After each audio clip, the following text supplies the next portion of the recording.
The reason why this audio is necessary, and I'm talking about the woman's card, is because of what I'm seeing as a dangerous situation in which a lot of mature adult men are misbehaving in a manner that is make them lose the respect that they should have. In Africa, we believe in respect a lot.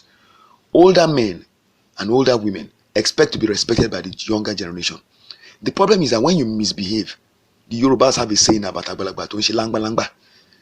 When you are your behavior is unbecoming of an adult of your stature, you cannot demand respect.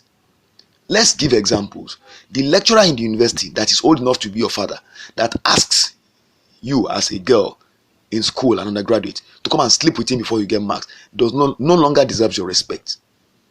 That's the truth. You can insult him to high heavens and I will fully support you if you are my daughter.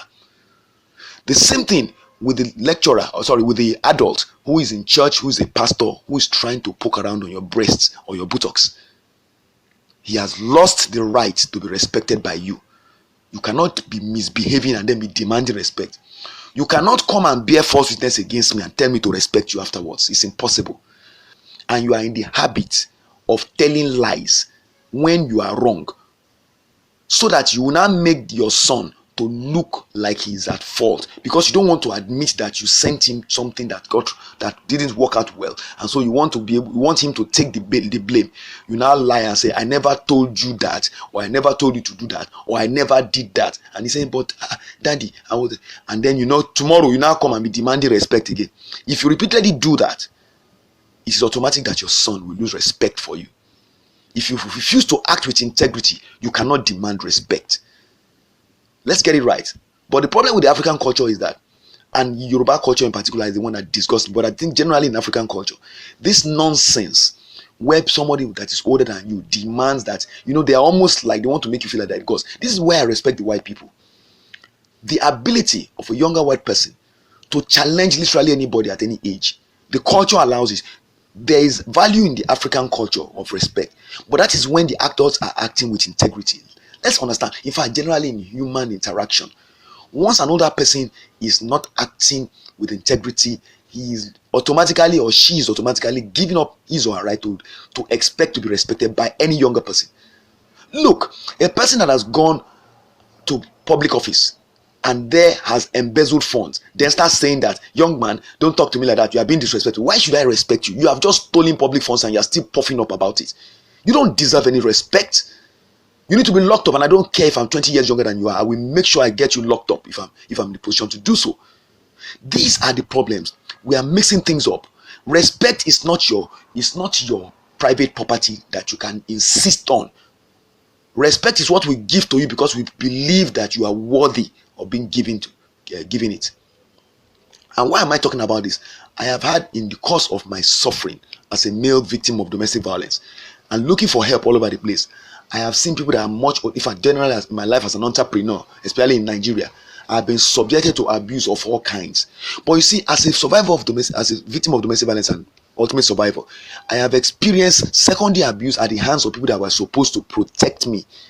The people who were supposed to be the social welfare people, the people who are activists, the human rights advocates, the human rights activists, the ones that are running the NGOs, many of these people who are supposed to be acting in the best interest of the vulnerable person have subjected me to the worst kinds of emotional, psychological,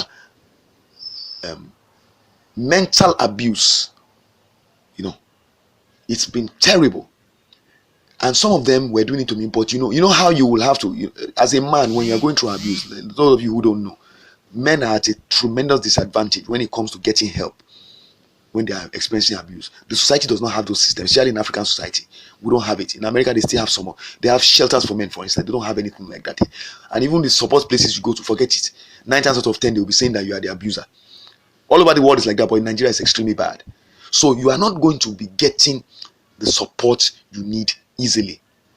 Then when you now go to these people, you see, the little support you get, it will be like, it's like when you are hungry and they give you one little piece of bread, it will be like they're giving you one big food because you've been starving for days. That's the way it is.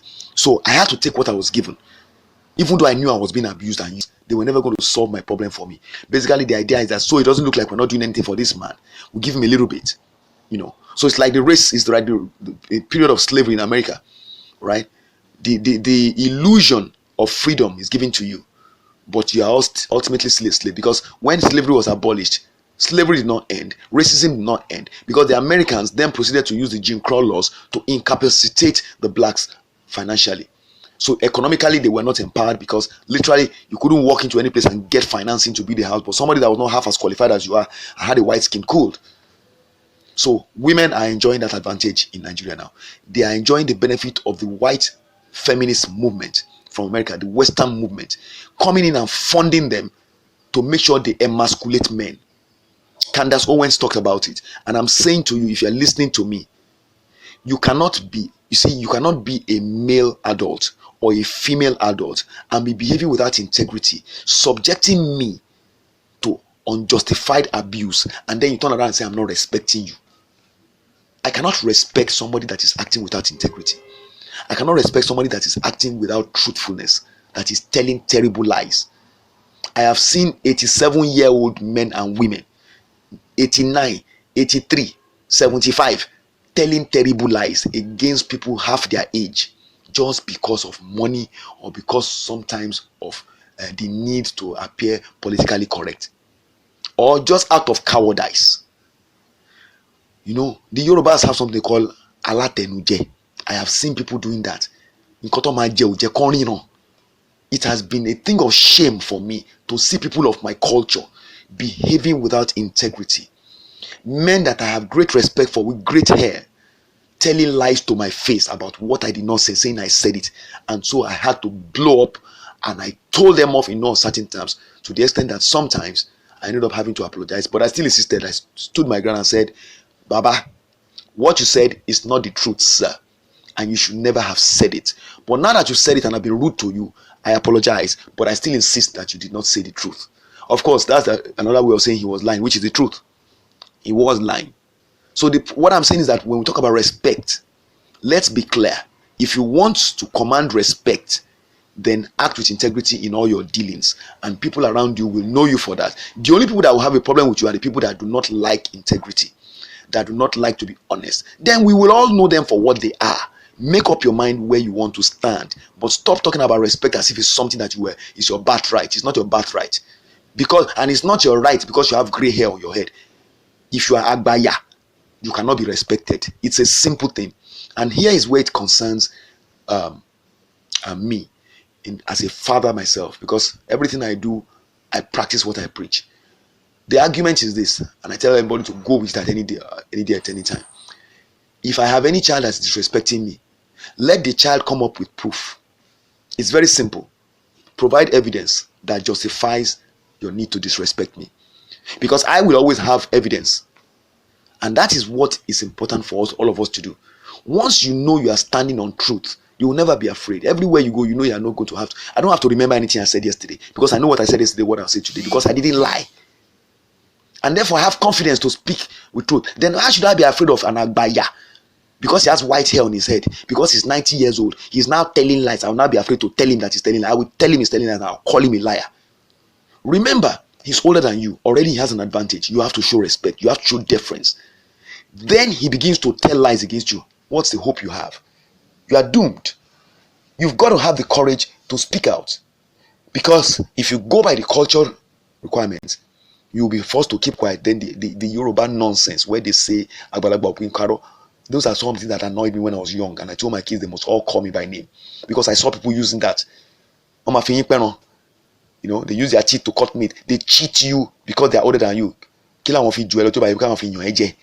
Why am I older than you if not to use it? In other words, the privilege I enjoy by being older than you, that I should be able to cheat you once in a while. My nyoeje. To nyoeje is to cheat you, to exploit you, to take advantage of you, to use you for their benefit without necessarily giving you anything beneficial in return. Those nonsense must never be allowed to be perpetuated in modern society. Now, the man that is doing that to you, suppressing you to his or her own benefit and to the benefit of his or her own children, now comes tomorrow and wants to demand respect. You can't get respect from me.